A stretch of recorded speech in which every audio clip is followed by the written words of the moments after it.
저번 시간에는 제가 너무 큰 미래를 보여드렸어요. 그래서 이거 무슨 100년에 걸쳐 이런 이야기를 하냐 하는데 그래도 그런 큰 그림을 한번 보시고 이제 작은 그림을 보시면 이해가 쉬운데 이번 시간에는 그래서 우리나라 조금 스코프를 좁혀가지고 초점을 맞추겠습니다. 그래서 지금 현 국면에서 우리나라 인구 구조는 어떻게 봐야 되는가 해서 세 가지 특징을 오늘은 말씀드리겠습니다. 자, 여러분들 우리나라가 지금 인구 구조에 부정적인 영향을 받은 것 같습니까? 안 그러면 안 받고 있는 것 같습니까? 받고 있는 것 같죠? 받고 있는 것 같습니까? 일부는 받고 있지만요. 경제 전체적으로는 사실은 긍정적인 영향이 더 큽니다. 저희 베이비 부모 세대들이 이제 우리나라 베이비 부모 세대들은 나중에 보시겠지만 되게 길게 걸쳐져 있어서 어느 나라에서 볼 수 없는 구조를 가지고 있습니다. 가지고 있는데요. 지금까지 40, 50대 인구가 지금도 그렇고 인구에서 제일 많습니다. 베이비 부모가 딱 40, 50대 다 인구가 들어가 있습니다. 40, 50대는 어떤 사람들입니까? 소득이 제일 많은 사람들이에요. 그래서 지출도 많이 하고 그러니까 경제 성장에도 좋습니다. 그래서 60세, 65세 이상 인구들이 늘어나긴 했지만은 40, 50대 인구가 워낙 튼튼하게 받치고 있기 때문에 또 하나는 우리나라가 외환위기를 98년에 겪었지 않습니까? 97년에 물론 시작이 됐긴 했지만은 98년에 겪고 우리나라가 계속 그 외환위기를 극복하게 되는데 그 중에 1등 공신 중에 하나가 바로 인구구조 변화입니다. 바로 외환위기 때 이후부터 40, 50대 인구가 우후죽순으로 증가하기 시작합니다. 베이비 부모들이 40대로 계속 접어들면서 지금 외환위기 이후 20년이지 않습니까? 딱 이제 이게 베이비 부모들의 문을 열고 들어간 사람과 문을 닫은 사람이 딱 40, 50대에 들어가 있는 것입니다. 그래서 지금은 가장 해피한 때입니다. 좀 뭐한 말씀이죠. 물론 이제 지금 저출산이고 이런 이야기들은 떠오르고 있지만은 전체적으로 경제에 미치는 성장률에 미치는 영향은 제일 좋은 때입니다. 그래서 아쉽게도 이제부터 안 좋은 게 시작됩니다. 그게 우리나라 인구 구조의 첫 번째 특징입니다. 인구 구조의 부정적인 영향은 지금부터 시작이다. 이것이 첫 번째입니다. 이 세 가지 특징은 제가 인구 구조 문제를 한 15년 전부터 그때부터 고민을 하고 세미나도 열고 했는데요. 그때부터 제가 이제 곰곰이 생각하던 바가 이 세 가지로 압축되었습니다. 인구구조 부정적인 영향은 지금부터 시작이다. 안전벨트를 꼭 매어야 됩니다. 그 다음에는 뭐 똑같은 선상인데요. 아까 저번 시간에 제가 말씀드린 인구 수요의 문제가 아닌 인구 구조의 문제입니다. 인구 구조의 문제라는 것은 나이 든 사람 비중, 그 다음에 생산 가능 인구 비중, 그 다음에 유소년 인구 비중, 이 구성이 어떻게 되어 있냐 하는 그것의 문제입니다. 앞으로의 문제는. 한번 보시죠. 생산 가능 인구가 2015년에는 73.4%로 OECD 국가 중 가장 높았습니다. 생산 가능 인구가 가장 높았기 때문에 제가 아까 말씀드린 부분에 있어 가지고 그 가장 좋은 때였던 것입니다. 그런데 이게 이제 생산 가능 인구가 2017년부터 이제 감소하기 시작하고요.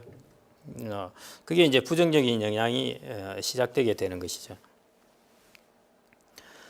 그 다음에 뭐 노년 부양 비율이라든지 그 다음에 또 40, 50대 가장 이것만 하나 말씀드리겠습니다.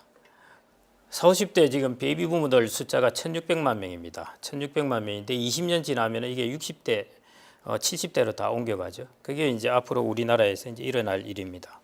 그 다음에 이제 두 번째 특징. 인구 구조 문제는 50년 동안 최소 50년입니다. 지겹도록 오래 시달립니다. 여러분들 혹시 경춘 고속도로 한번 달려보셨어요? 그 제일 큰 특징이 뭐 있습니까?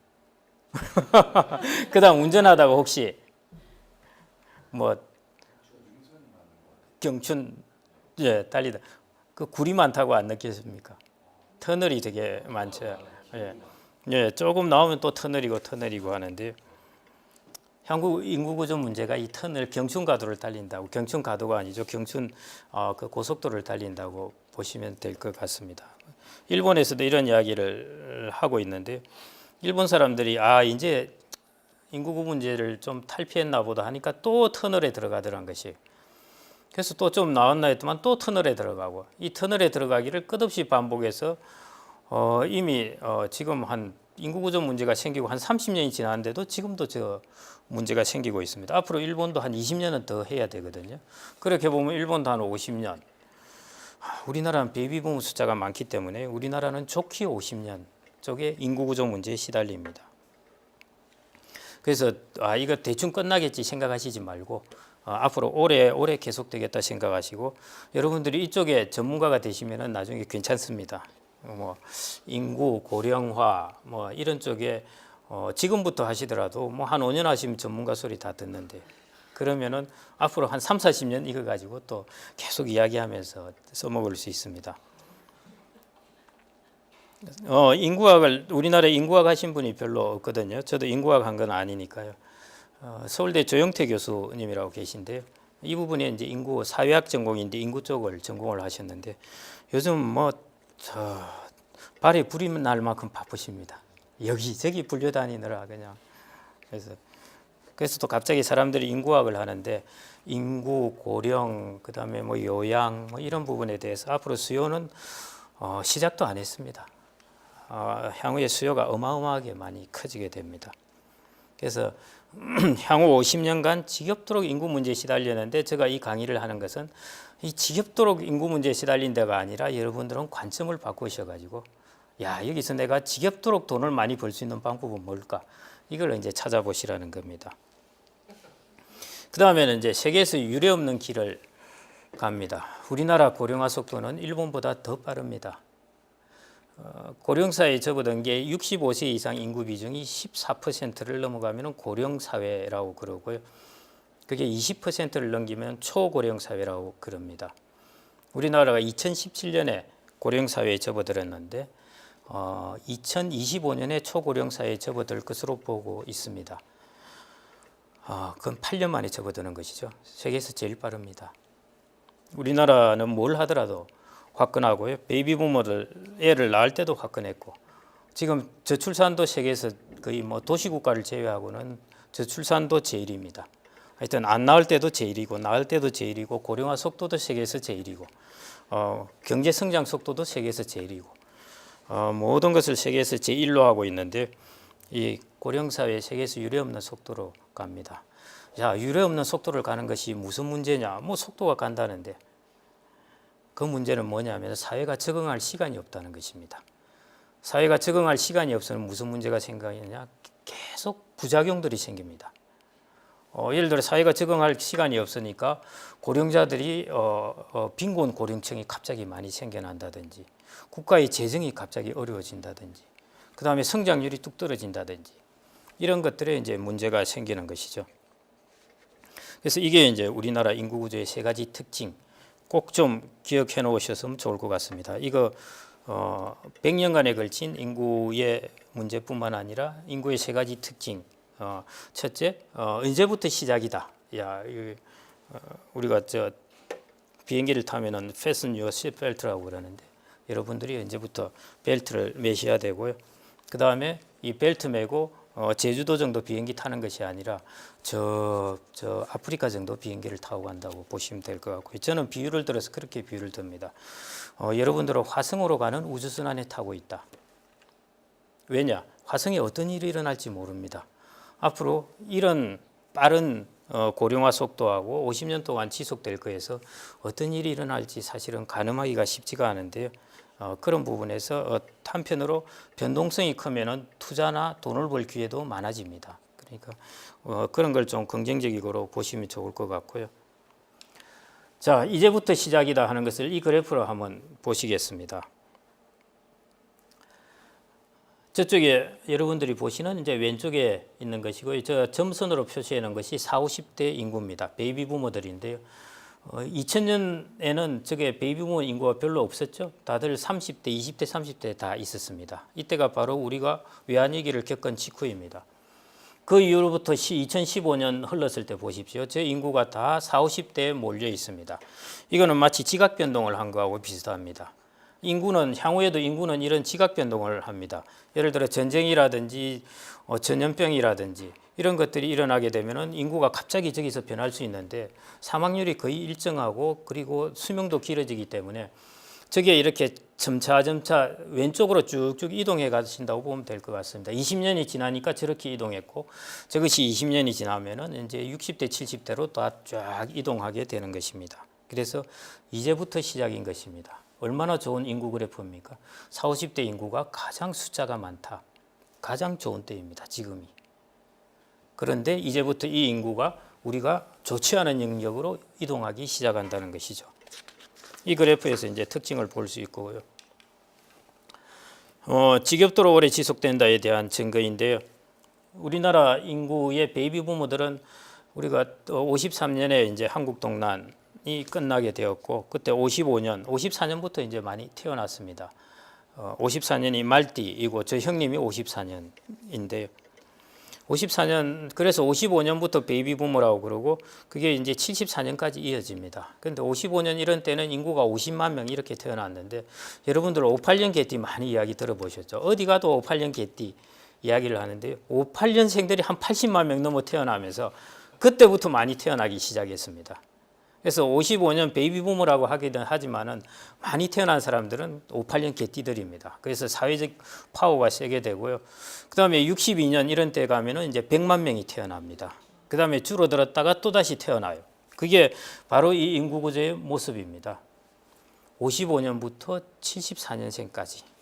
74년생 같으면은 지금은 이제 그 45살이 되는 것이죠. 그에 이르기까지 이렇게 쫙 인구가 폭넓게 펼쳐져 있습니다. 이게 우리나라의 베이비 부모들입니다.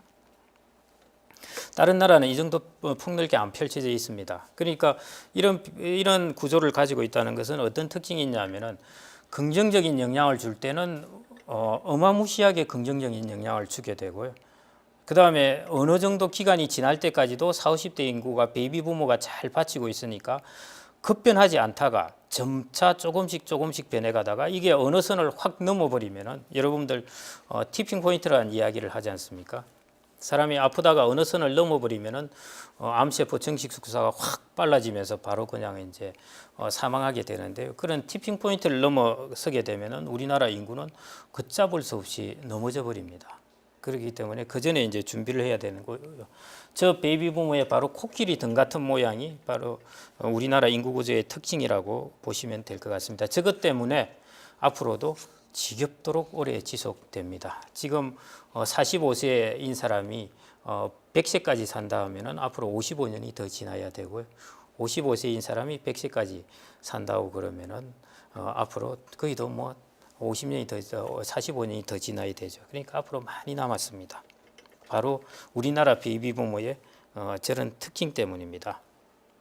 그다음 세 번째, 아까 제가 고령화 속도가 가장 빠르다고 말씀드렸지 않습니까?